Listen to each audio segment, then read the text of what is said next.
Nous sommes à l'auberge La Grâce située sur la route Kasenga à Lubumbashi. Le cadre qui a accueilli la 21e Assemblée Générale élective convoquée par la 45e communauté évangélique. Aujourd'hui, nous sommes là à la 6e journée de ces assises, une journée consacrée éventuellement ou essentiellement aux élections proprement dites. Voilà pourquoi je vous demande de suivre les propos du premier suppléant de la 45e communauté évangélique de Pentecôte, juste pour ses premières impressions avant que nous puissions passer aux élections.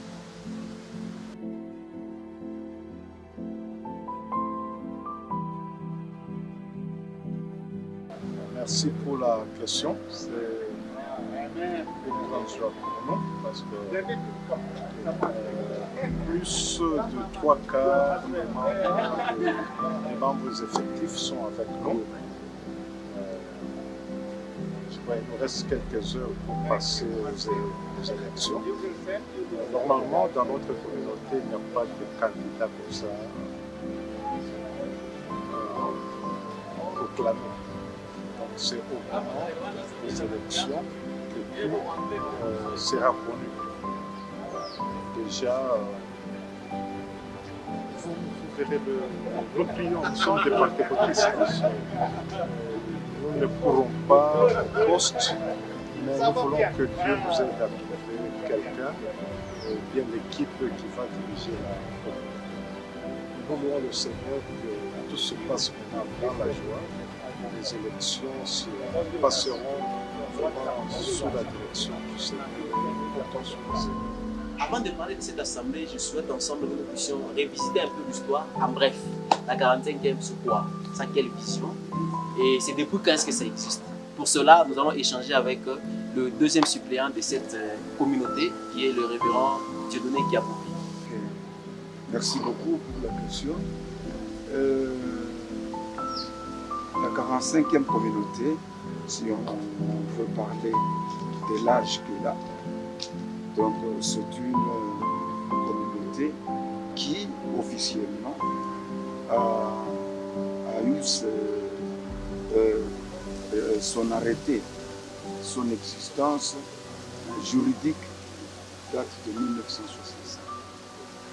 Mais avant cela, il y a eu les débuts, ça devait être vers les années 1940-50, avec le groupe de prière et tout ça, avec le premier, donc le visionnaire, le fondateur, c'était Kayumba Ephraim.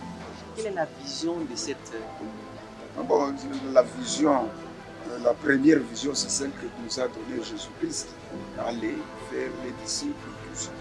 Dans un premier temps, le Kayumba Ephraim, il a commencé avec l'église évangélique de Pentecôte au Katanga. Sa vision s'est limitée au Katanga.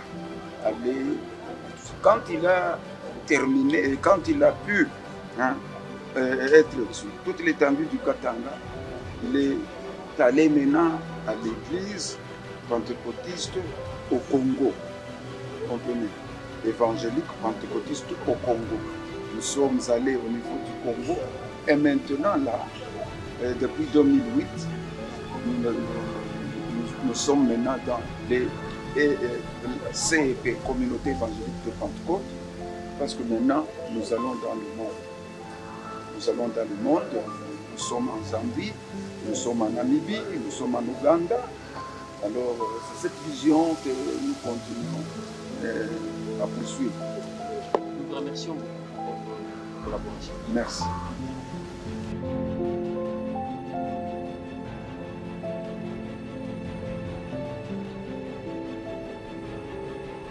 Étant à la 6e journée des assises liées à la 21e Assemblée Générale élective de la 45e communauté évangélique de Pentecôte, alors nous voudrons juger déjà la température et ensemble nous allons découvrir quels sont les éléments liés à l'organisation. Avant les élections, comme nous sommes déjà les jours J, nous devons recevoir le secrétaire communautaire de cette 45e qui doit aussi nous dire quelques détails liés à l'organisation avant les élections. Bonjour, révérend pasteur. Bonjour, Albert. Alors, dites-nous un peu quels sont les éléments liés à l'organisation. Nous sommes les jours même des élections. Quelles sont vos impressions? et comment s'organisent les choses pour que ces élections puissent bel et bien se dérouler? Merci beaucoup pour la question. L'organisation des élections a été bien faite et ça se poursuit encore aujourd'hui, le jour même précédé, prévu pour les élections des personnes chargées de l'administration de la 45e communauté. Donc la nouvelle équipe dirigeante de l'ECC 45e communauté. En fait, nous avons organisé que les élections aient lieu dans les après-midi, notamment vers les heures du soir, autour de 16 h. Et ceux qui sont très attendus, ce sont les membres effectifs. Les membres effectifs de la 45e communauté, alors qu'il est compte 42 membres effectifs, y compris les agents, les cas de décès, consorts. Et dans cette organisation-là, quand les membres effectifs doivent être là, nous devons voir la présence de chaque membre effectif. Parce que si on commettait l'erreur à ce moment, c'est ce qui cause souvent des cas de réclamation, soit disant tel n'a pas été pris en considération. Alors là, nous avons organisé tous les membres que nous avons. Alors nous avons 28 membres qui sont présents sur 42 et il y a 5 décès. Nous avons également 4 à 5 procurations notariées. Vous voyez. Alors, sur les points organisation, cela est déjà bien parti parce qu'en fait, vous devez savoir que le quorum chez nous, il faut réunir 2 tiers des membres effectifs pour avoir le quorum, une assemblée élective. Or, sur 42, il nous faut au moins 24. Or, nous, à notre niveau, nous sommes déjà au-delà, donc le quorum est suffisamment atteint. Et vous avez suivi les quorums suffisamment atteints. Nous notons 2 choses. Premièrement, c'est que les votes, ceux qui sont éligibles à faire les votes, ce ne sont que les membres effectifs de la 45e communauté. Mais au-delà de ça, il y a l'aspect du quorum. Donc il nous faut environ 24. Or, là, présentement, nous sommes déjà au-delà de 24, sans compter les cas de décès. Donc nous sommes déjà dans les bons pour dire que les élections vont bel et bien lieu ici, à l'auberge sous la route Kasenga.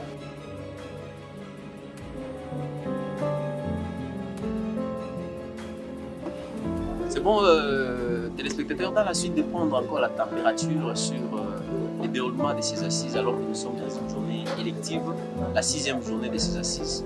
Nous allons prendre aussi les impressions d'un observateur, un pasteur et un observateur de cette même communauté afin de savoir à quel niveau est-ce que nous en sommes et aussi les attentes par rapport à cette couche de cette communauté. Nous recevons pour vous le pasteur Georges de Colosie. Bonjour pasteur. Bonjour. Alors nous souhaitons prendre vos impressions sur les assises de cette 21e Assemblée Générale de la 45e en tant que révérend pasteur, mais aussi en tant qu'observateur à ces assises. Merci beaucoup pour la... Vraiment, mes impressions sont très bonnes, vu que ça fait beaucoup d'années qu'on a vécu dans l'embarras. Vous savez, vous êtes sans ignorer que la communauté a connu des problèmes. Maintenant que nous pensons qu'avec l'organisation de ces assises, les choses vont se débloquer. Pour moi, je pensais que c'est un nouveau départ. Donc un nouveau départ dans le sens d'abord de l'organisation, un nouveau départ dans le sens de l'évangélisation. Je pense que tout va maintenant marcher et là, nous allons faire comme c'est une journée élective, nous attendons de ceux-là qui seront élus, les autorités ecclésiastiques, de renouveler les choses, de commencer. Moi, je pense que la communauté, comme ça commence à évoluer, ces élections aussi peuvent permettre à la communauté à aller aussi plus loin, de voir aussi plus loin. Par exemple, qu'ils soient capables quand même d'organiser même des campagnes d'évangélisation en plein air, chose que je n'ai jamais vue depuis que je suis dans la communauté. Par exemple, chez nous à Colosie, dans la forêt de Zolaba, ça peut être une stratégie pour aussi gagner les enfants.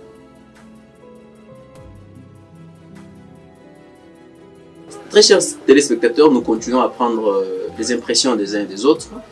Alors là, nous sommes en face des membres effectifs. La catégorie des membres la catégorie éligible à pouvoir opérer un vote, opérer un choix sur les futures autorités ecclésiastiques de la 45e communauté évangélique de Pentecôte. Alors nous recevons pour vous le révérend pasteur surintendant Kapula Lunga du district de Likasi 2. Shalom pasteur. Shalom. Shalom Albert. Alors, voulez-vous que je complète? Non. Alors nous sommes dans la joie de vous recevoir dans ce cadre spécial. Juste pour savoir, pour avoir un peu vos impressions en tant que membre effectif, c'est vous qui avez le pouvoir des votes, c'est vous qui avez le pouvoir d'opérer un choix sur les futures autorités ecclésiastiques de la 45e communauté. Alors que nous sommes à la 6e journée, une journée vraiment élective, une journée décisive. Quelles sont vos impressions? Oui, mes impressions sont bonnes puisque je suis à mon deuxième exercice de voter les représentants. Voilà. Suivant les travaux et les préparatifs que nous avons faits, alors là, ça nous permet d'avoir des élections paisibles. Alors, en tant que membre effectif, quelles sont vos attentes par rapport aux nouvelles autorités? En 2005, vous avez voté, mais par rapport aux réalités actuelles, je pense que la vision doit être revue, revisitée. Alors vous, en tant que membre effectif, quelles sont vos attentes? Mes attentes, c'est premièrement que la communauté soit calme. Parce que dans le premier exercice, ça nous a produit ce que ça nous a produit. Alors nous ne voulons plus revenir sur ce point-là. C'est pourquoi nous avons causé avec ceux qui sont les prétendants candidats. Nous avons montré ce que nous voulons. Alors c'est pour que la communauté aille de l'avant. Et que le premier exercice là nous a fait reculer. Alors nous voulons maintenant récupérer avec les nouveaux dirigeants. Alors, nous ne pouvons que souhaiter la bonne chance à tous les candidats qui ont postulé aux différents postes. Alors, la suite, vous l'aurez juste à la fin de cette journée, afin de savoir quelles seront les autorités ecclésiastiques de la 45e communauté qui seront votées. Que Dieu vous bénisse.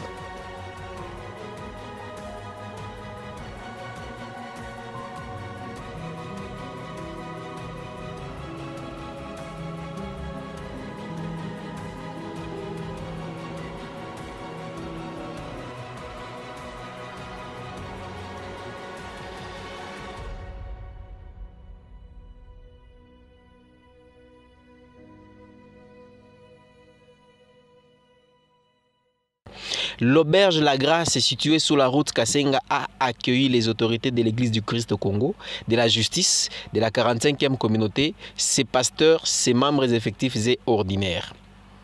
Tout commence par l'accueil du premier vice-président de l'Église du Christ au Congo venu de Kinshasa, du directeur des cultes et associations et du divisionnaire de la justice de Lubumbashi. Mise en place terminée et tout protocole observé, c'est par un cantique et une prière d'ouverture que le premier vice-président de l'ECC, le révérend docteur Mateso, a exhorté la plénière sur la pensée selon laquelle trouver l'homme n'a jamais été facile selon Jérémie 8, verset 22. Il a précisé que cet homme doit être un homme assembleur et un homme responsable. Trouver un homme, ce n'est pas facile. Alors, c'est pourquoi aujourd'hui nous cherchons un homme. Amen. Amen. Amen. C'est pourquoi aujourd'hui nous voulons avoir un homme. Ça, un homme dans le monde actuel. Ça doit être un homme à l'assemblée. Amen. Amen. Ça doit être un homme qui peut rassembler tout le monde. Quand tu es devant, tu te sens aussi à l'aise. Alléluia. Ça doit être un homme qui ne se peut construire des murs entre les gens. Bien avant les élections, c'est par ces mots que M. Mutombo Mukengele Willy, directeur des cultes et associations, a exhorté la plénière à choisir un homme responsable. Je vous remercie de nous avoir invités. Que nous soyons ici pour vous accompagner. Tout ce que je pouvais dire, mon prédécesseur vient de le dire. Il vous a demandé ici si vous êtes des hommes derrière un homme, c'est qui? Vous avez répondu qu'un homme, c'est un responsable. Maintenant, vous êtes devant vos responsabilités. Prouvez-nous que vous êtes des hommes. Je vous remercie. L'avocat conseil de la 45e communauté évangélique de Pentecôte a, dans sa part, présenté les dispositions légales qui organisent les élections et les pouvoirs des animateurs de cette communauté. Nous avons également l'article 19 qui stipule ce qui suit. Les personnes chargées de l'administration au sommet de la communauté sont élues ou révoquées par les membres effectifs réunis en assemblée générale ordinaire ou extraordinaire élective pour un quorum de 2/3 des membres effectifs de la communauté. Et l'article 20 dans sa première partie, s'agissant de la durée du mandat, la durée de leur mandat est de 7 ans renouvelable une seule fois. Après l'appel nominal, il s'est dégagé qu'il y a 27 présents, 4 procurations notariées, total 31 présents sur un total général de 36 membres effectifs dont 5 décès. Les quorums ayant été largement atteints, la plénière a conclu de procéder au vote, au bout desquels vote, le révérend Lévi Ilunga a été élu représentant légal de la 45e CEP, suivi du premier suppléant, le révérend Dieudonné Kiaboupé, le deuxième suppléant, le révérend Félicien Kabayo, et le trésorier général, le révérend Bouanga. Et ce, avec un score de 21 sur 31 voix.